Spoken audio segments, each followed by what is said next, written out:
Hello, everybody. Thank you for joining me today. It's a beautiful day.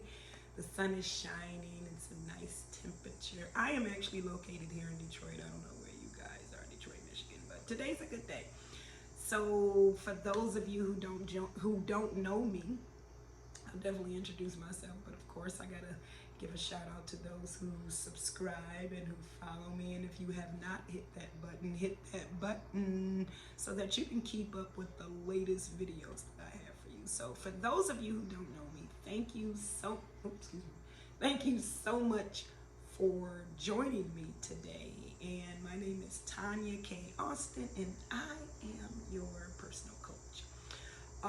I am a personal life coach or a spiritual life coach, an intuitive healer, a narcissistic abuse recovery coach, a relationship coach.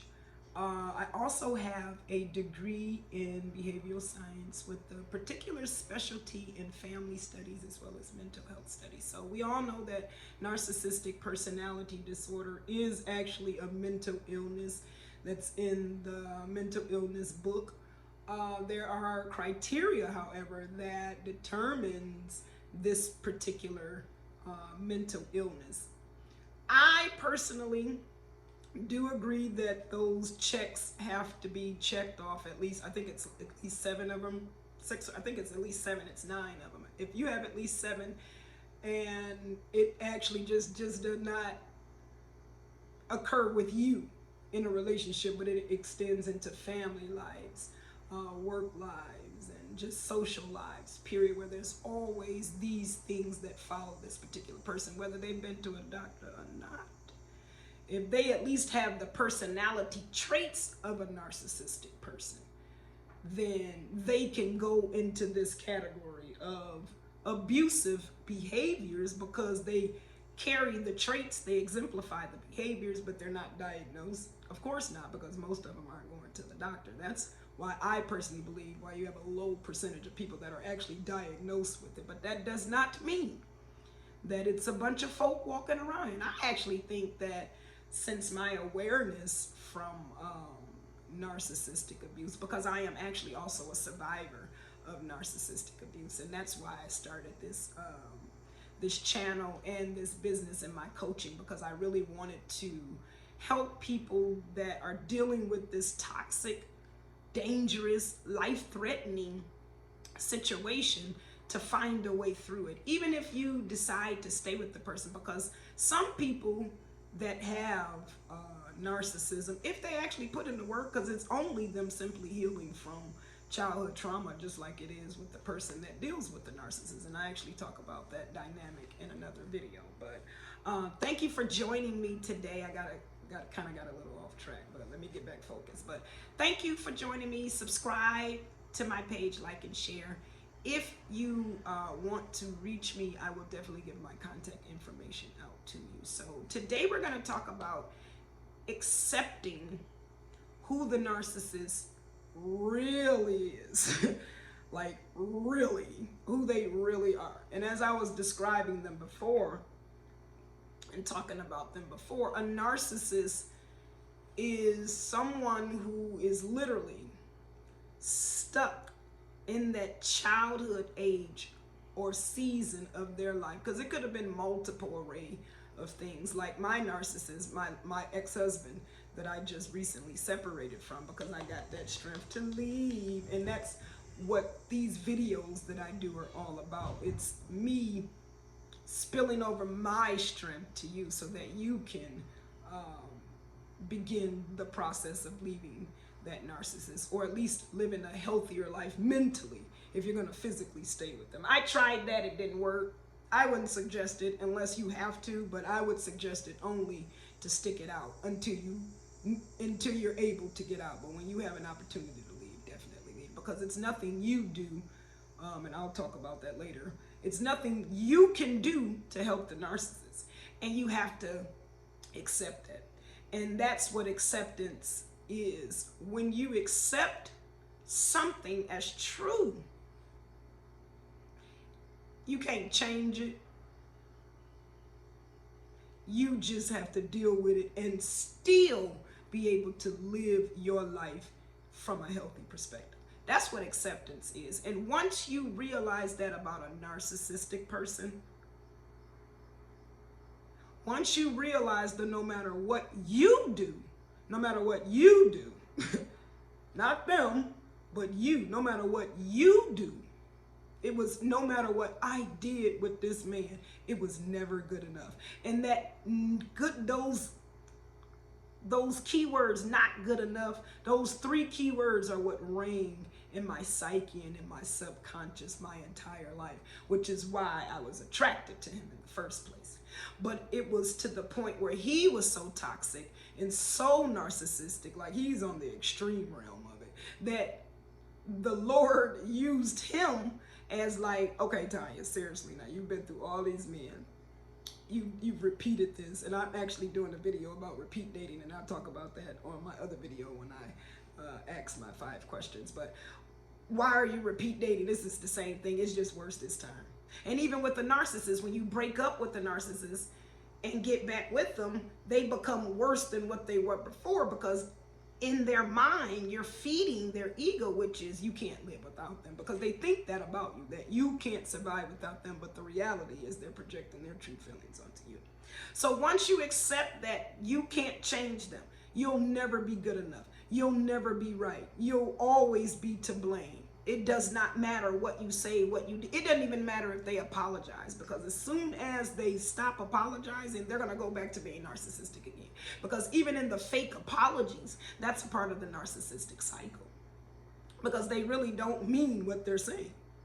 And until a narcissist digs deep and accepts who they are themselves and does their inner child shadow work, they'll stay a narcissist, and there's nothing you can do. Once I accepted the fact that the only love that could change him was the love of God, or the only power source that could change him was God. But I also knew my power in that situation, and I knew by leaving him, it would spark that, hopefully.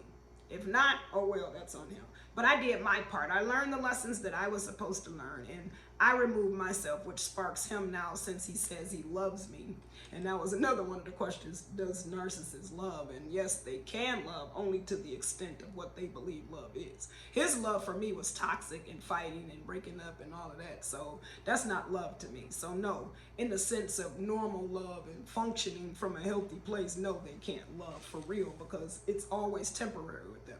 And once you can accept that about them, there are 5 things that being able to accept the narcissist for who they really are, which is fuck boys, fuck girls, assholes, jerks, idiots, just do stupid stuff. Like, they just literally do stupid stuff, like what? Just stupid. Just because they feel entitled. And once you can accept that truth about them, who they really are, then you will be able to do these 5 things that I'm going to talk about. And I'm going to mention what those 5 things are, and then I'll break them down afterwards. So the 5 things are: when you accept the narcissist for who they really are, the first thing is you empower yourself to make better choices. You empower yourself to make better choices.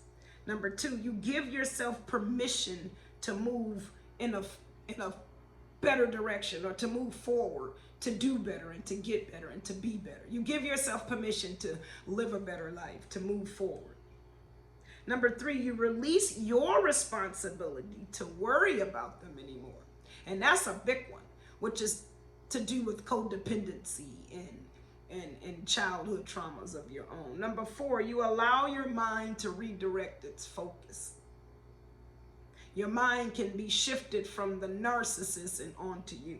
Number 5, you stop internalizing what they do. Now, these 5 things, and once I break them down, you'll get a better understanding of what they are and how important it is to be able to accept the narcissist for who they are. Because through the acceptance, you actually shift. It's like a paradigm shift. Once you accept and you realize that you can't change it, and you realize the only way it'll stop happening to you is if you remove yourself from the situation, because you can't change them. They're not going to change themselves because they don't see anything they're doing wrong. So once you accept that, then these 5 things that I'm going to break down to you, you definitely will be able to manifest into your life, and you'll begin to see the beauty and the blessings and the glory behind these five things. So the first thing, and we're going to talk about, is empowering yourself to make better choices. I'm going to give you a perfect example, and I'm going to tell you a little story about my ex-husband that I just recently separated from, my narcissist.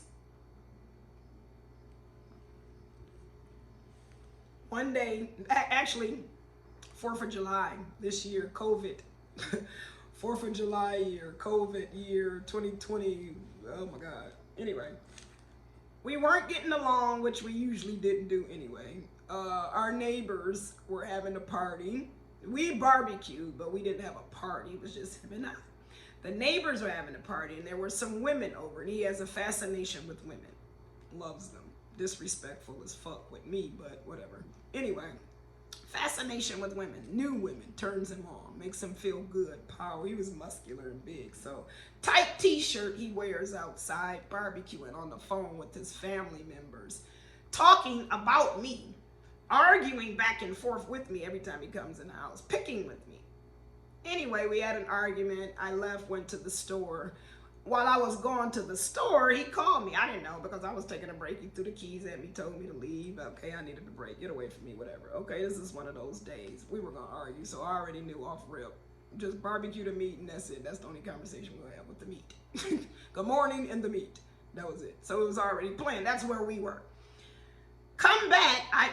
He's furious, livid, that I didn't answer his call. He did call me, but again, I didn't pay attention. My phone was in my purse, which was buried under groceries, because I didn't want anybody to see my purse.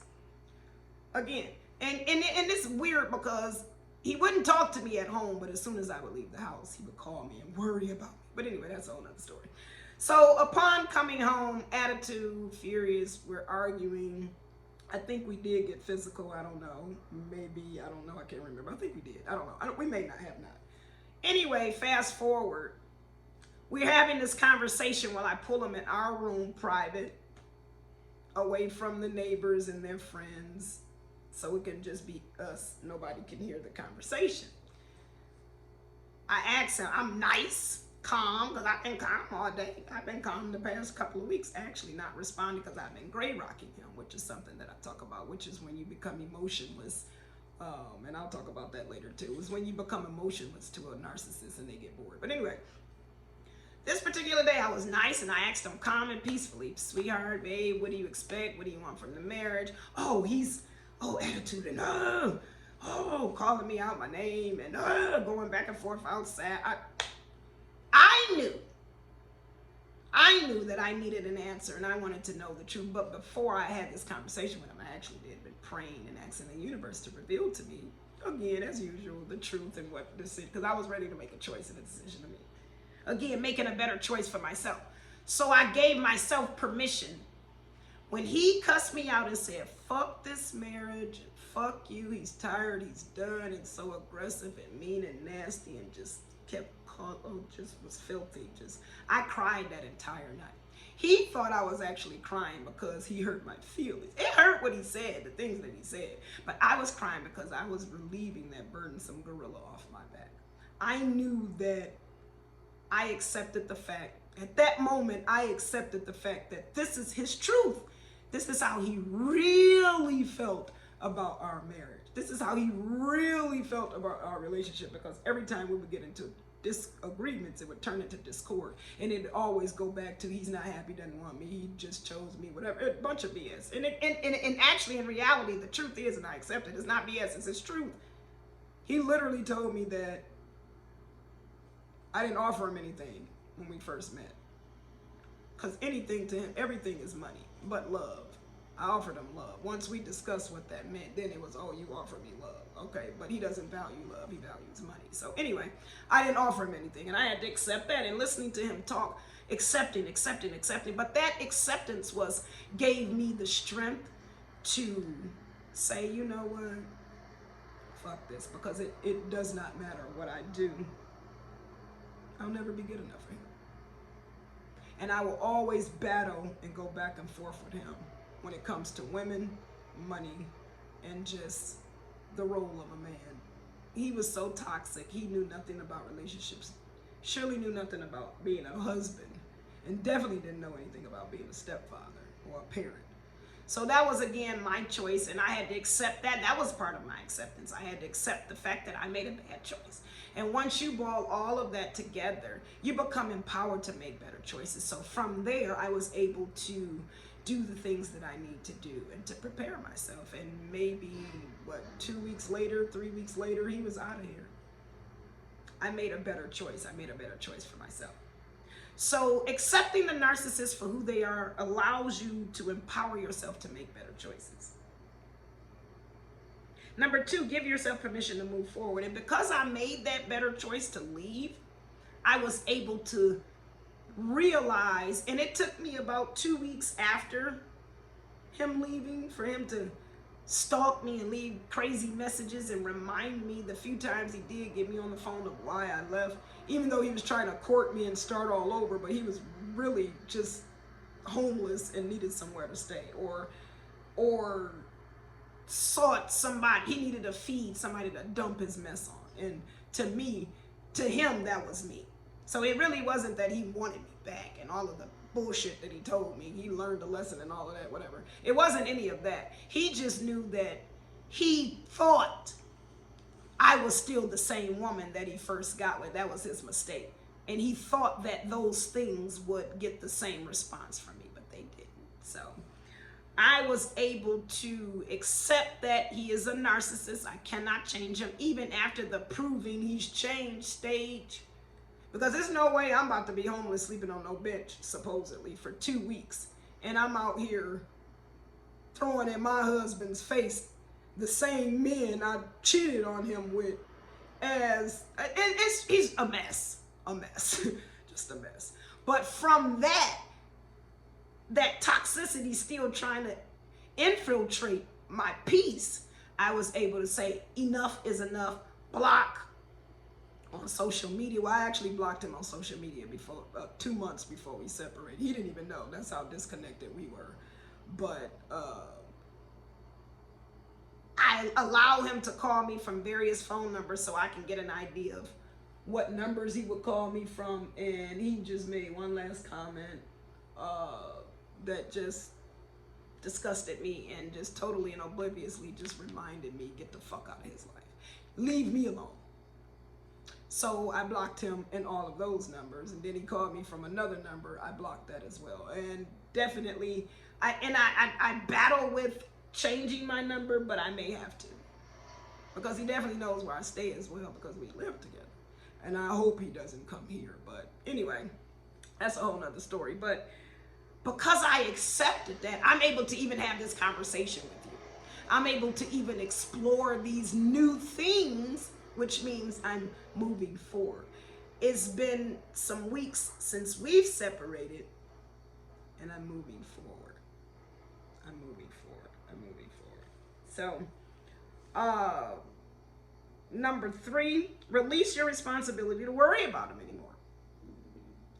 As an empath who had no boundaries, I was codependent, reliant on others for my approval, which is what codependency is. Couldn't make a move without anything, and put people first. People pleaser. Tempting to please people. Wanting the approval or acceptance of others. So pleasing them would give me that acceptance. Heavy on that. I'm not that anymore. And I still have traits of it. It's still some residual traits of it in me, but I'm about 20% left. 80% of it is gone. And dealing with him, which is one of the blessings that I received from dealing with the narcissist, and I actually do have a video about that that I'll be creating as well. The blessings that you receive after leaving the narcissist. But anyway, I always worried about other people. I always put other people before me, especially my narcissist, especially because I had this moral compact belief system where you are a wife, you are dedicated. God does not like divorce, and work it out, work it out, work it out. And religious leaders, 3 years, 2 years, try. But at the same time, subconsciously knowing, because you have other people, that does not apply to toxic relationships. I applied it to the toxic relationship, which gave him way too much time in my life, way too much time. And when I started to accept the fact that this is what was going on, and he is who he is, I was able to take that responsibility of his guilt and his shame off of me.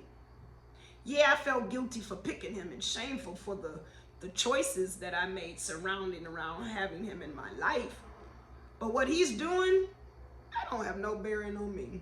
That's him at the end of the day. That's his karma. That is him having to pay for what he's dishing out.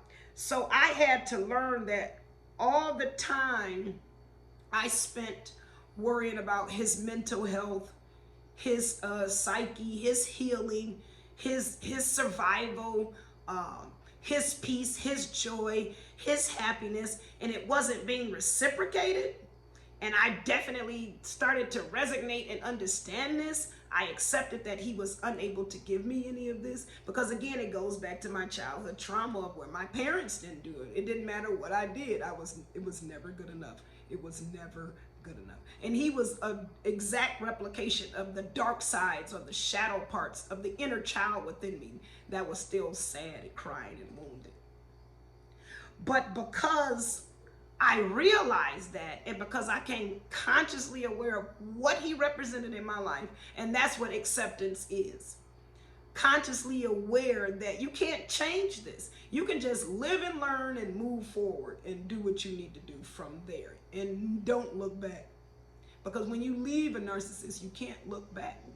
I tried that looking back. It doesn't work. You can't be friends with them. You can't be cool with them. You can't just listen to their problems, because they'll suck you. It's hoovering. They'll suck you in. They'll suck you right in.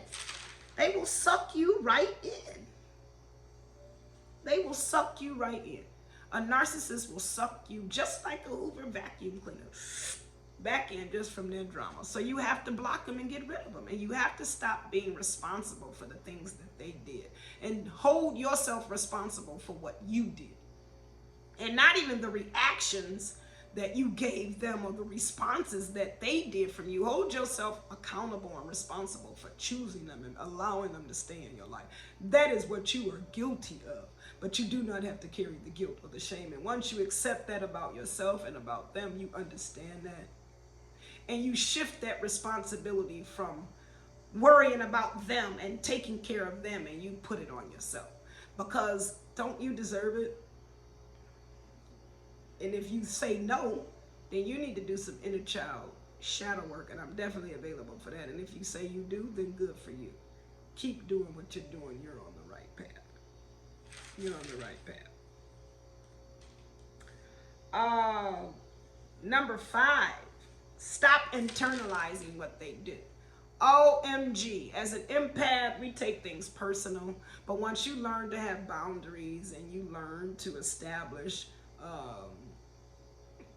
what really is through the acceptance of reality, and knowing that some things you just can't control, that you have to release and let go, you begin to release the pain of the things that they say and do. Like my ex-husband would say the nastiest things. Like one day I did a vision board, and it was empty because my idea, my creativity wasn't sparking. And he was upset with me, and one day just blurted, he looked at my board and just looked at my board like, "You're not a coach. You ain't no coach. You can't do it. You can't do it." Just like so discouraging, and it clicked. I won't be able to do it with you in my life, but I am a coach. That's what I do. I've been a coach for years. I've just never known the title of it, but I've been a coach for years. This is what I do. This is what I do. I help people. By helping myself, I help others. Because I share my experiences like I'm doing now with others, so that they can get through the same trials and tribulations and mazes that I do. But because I was able to accept all of that about him, Him being a damn asshole and sensitive, and I'm very sensitive. Most empaths are very sensitive, and he knew that. That was a gift in the beginning. He loved my sensitivity because he knew that I wouldn't be harsh on him. Shocked him though, because it is a part of me. You don't fuck with me, but he didn't see that part until he fucked with me. But anyway, in his mind, in his narcissistic, egotistical, stupid, ridiculous thinking mind, toxic thinking mind, he knew that I was sensitive, so I would always remain sensitive to his bullshit. But he knew he wasn't, so that was a trait he wanted, and that's what narcissists do. They suck out of you those things that they wish that they had. My narcissist would call me benevolent. I actually am a good person. He wasn't. So he would take those good traits from me and present them to the world as if they were him.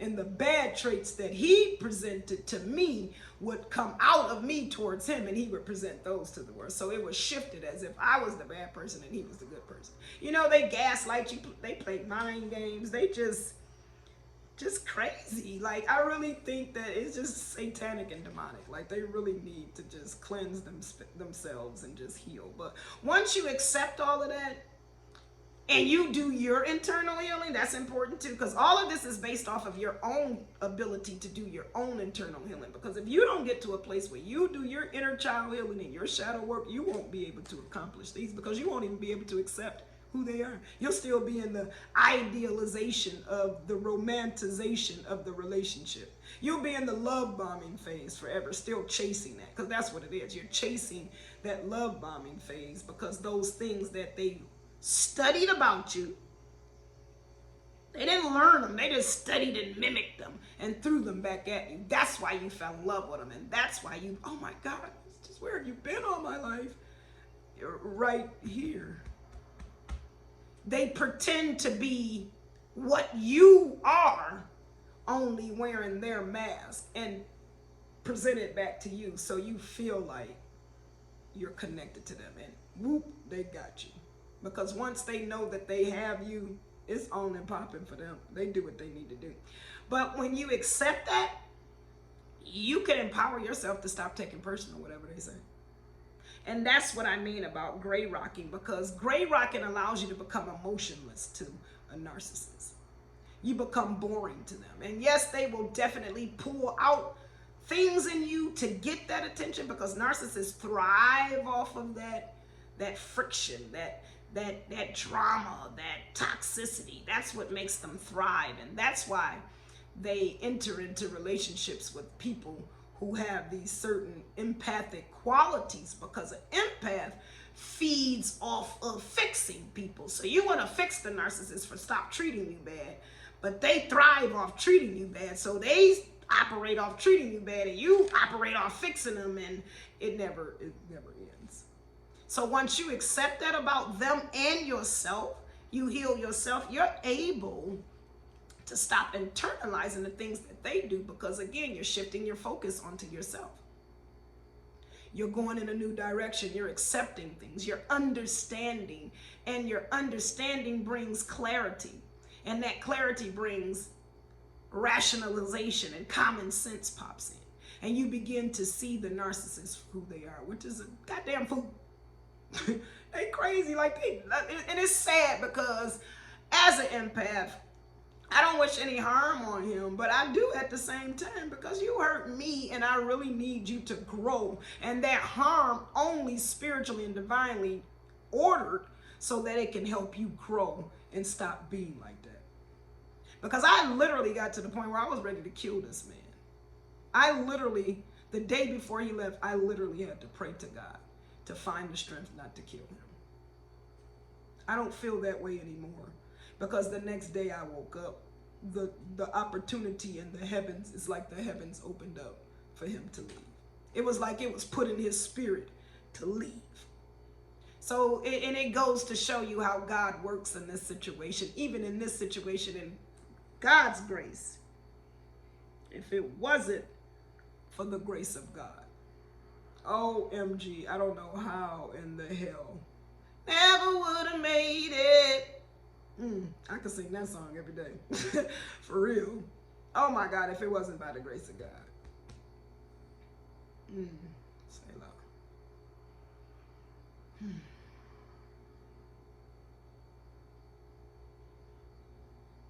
I'm sorry, I had to do a moment of silence.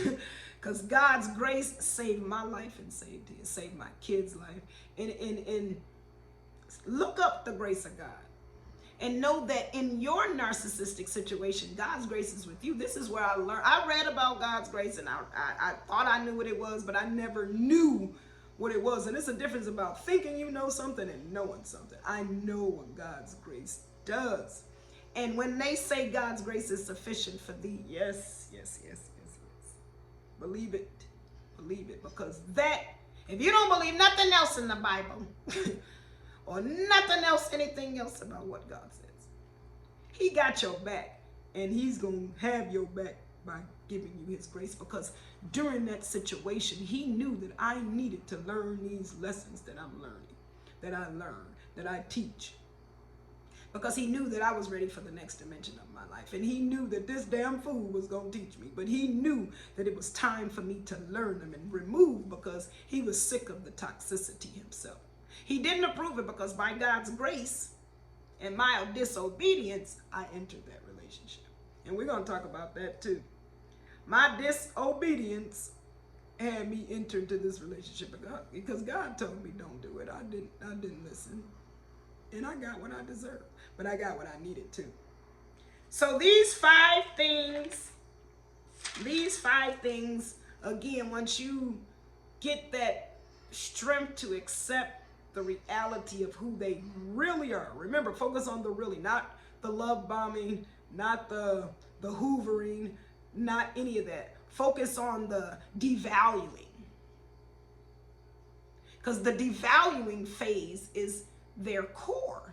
That's what their ego relies on.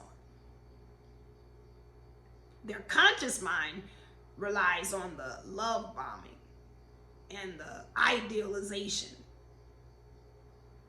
and the hoovering. That's them knowing consciously as a human what to do, because they study people. They're very good at studying people. They know what it takes. But that dark side of them, that devaluing state, that abusive state, that physical, mental, emotional abusive state, that's who they are. Their ego is who they believe. They don't believe their heart. They don't believe the spirit and their soul. They believe their ego. They thrive off of their ego, and their ego is rotten to the core. It is full of revenge. It is full of hate. It is full of rage. And that's why they function, and so they're so emotional, but they stick to that one emotion, which is anger, which is the base of narcissism. It's outward anger, outward frustration and anger that they've kept bottled up, and they don't know any other way, because they don't want to internalize it like an empath with no boundaries, or an unhealed empath internalize it, which is why you accept it. They externalize it, which is why they give it out. Because as a child growing up, they've had enough of whatever it is they're dishing out. They've had enough. They don't care about you having had enough, but your way of dealing with it is you internalize. So again, it's a cycle. It's a cycle. They feed off of toxicity, dishing it out. You feed off of cleaning it up. They keep dishing it out. You clean it up. Dish it out. Clean it. It's like a dog chasing its tail. It's useless. So I hope this video was useful to you. It definitely was for me, going through these things and being able to discern that these 5 things I identified are what actually helped me continue to get through my breakup phase. Because I'm still new in the breakup phase, even though we've separated before. But the last time we separated, I wasn't done. I still had a connection. I still had the desire. This time, oh hell no, it's a wrap. And even those times where I get weak and I want to remember the good times, nope, I will pull out. I kept 2-3 voicemails and some text messages from another woman that texted me and told me all about stuff that a wife shouldn't be reading. I keep those as my reminders of who he is. And people ask me, why do I keep that? Why not get rid of it? Because if I get rid of it, my love bombing conscious phase will kick in, and I don't want it to. So even though it does, I don't want it to, I'm in control of my life. Because again, I accepted who he is. I know now to make better choices. And without his presence in my life, I'm stronger and I have more power to be able to do it. I'm giving myself permission to go forward and live a better life and go in a better direction. I have taken responsibility for myself and my life and my choices, and I am in control of my life. This is my life. I say what comes in and out of my life, who comes in and out of my life. I am in control of that, and I don't want to be with somebody that's not treating me right, period. And while you get yourself together, that's fine. You just won't do it with me. So while you're out there so-called sleeping on benches and not messing with women and getting yourself together, that's good. While still calling me, cussing me out. But anyway. And I appreciate those reminders because he definitely showed me, next, change. You ain't changed nothing. Keep moving. So change for the next woman. And I allowed my mind to redirect my focus off of him and onto me. And even though I'm doing these videos, this is therapy for me. It is because I get to talk about it, I release it, and you get to see that you're not alone, and I understand, and you can go through this, and you can still feel this way, and it's okay, and it's normal. You push through, you watch these videos and other videos. And R.C. Blakes is really good. I really love him. Really, really good. Look him up, R.C. Blakes. He's really, really good with narcissism and just speaking on things in general, life issues in general. I found he was a part of my healing process. And I was able to learn to stop internalizing things. So definitely acceptance is a pivotal moment for your transition to healing from narcissistic abuse. And remember, the only way you can actually heal from it is to remove yourself from it. Because again, you cannot change the narcissist. They can only change themselves. And they will only change themselves when they see something that's wrong. They will only see something that's wrong as they continue to experience wrong situations on a continuous basis where they are on their knees, where they have no other choice but to get to. And that's the work of the Lord. There's nothing you can do. Your love is not great enough or powerful enough to change them. And you have to accept that. And when you accept that, you can move on with your life. Because at the end of the day, when you're done with that narcissist and you look back, you'll see that you didn't need them in the first place. They actually served their purpose. Like I told him, you served your purpose. I don't need you anymore. I don't need you anymore. So anyway, I hope you guys enjoyed this video. Definitely check me out on social media. You can follow me on Facebook at facebook.com/Tanya, the author. Austin, because remember I'm a published author. And that's Tanya with an O, not an A. So facebook.com/Tanya, the author, Austin. And when you go on my page, do note that it'll say Tanya Austin, and you'll see a copy of my book on my profile with me in a red dress, looking cute. Anyway, I was feeling good that day. And you know that day me and him had a bad experience. But anyway,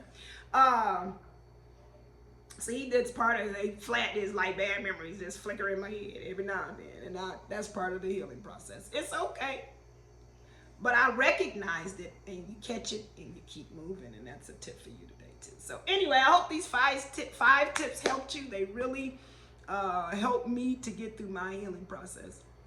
Also, you can reach me at email at coachtanya@gmail.com. You can messenger me. Oh, and I want to mention I am doing 2 free 1-hour coaching sessions where you get to we get to meet, well, virtual, it's over the phone or through Facebook, but we get to meet each other and talk and get to know each other, and to figure out if we can work together as a team, because my goal is to help you at the end of the day live your best life yet, whatever choice or decision that is. Even if you desire to remain in that relationship with that narcissistic person, learning how to do that at the most effective level for you. If you can stand it, it's possible, but you have to be able to stand it because it's tough. But you have to literally mentally be able to stand it because it's a doozy. But anyway, my goal is to help you live your best life yet. And that's what my videos are for. And you can see through my videos, through my personal experience, you know, it is what it is. You live, you learn, and it's okay. But thank you so much for joining me. Definitely follow me on Facebook, like and share this page and subscribe. And don't forget to hit that button so you can get the latest videos that I have for you. So as always, I just want to say I love you guys. Thank you for your love and support. And it's time. I'm out. And I am your personal coach. Have a good day. Bye.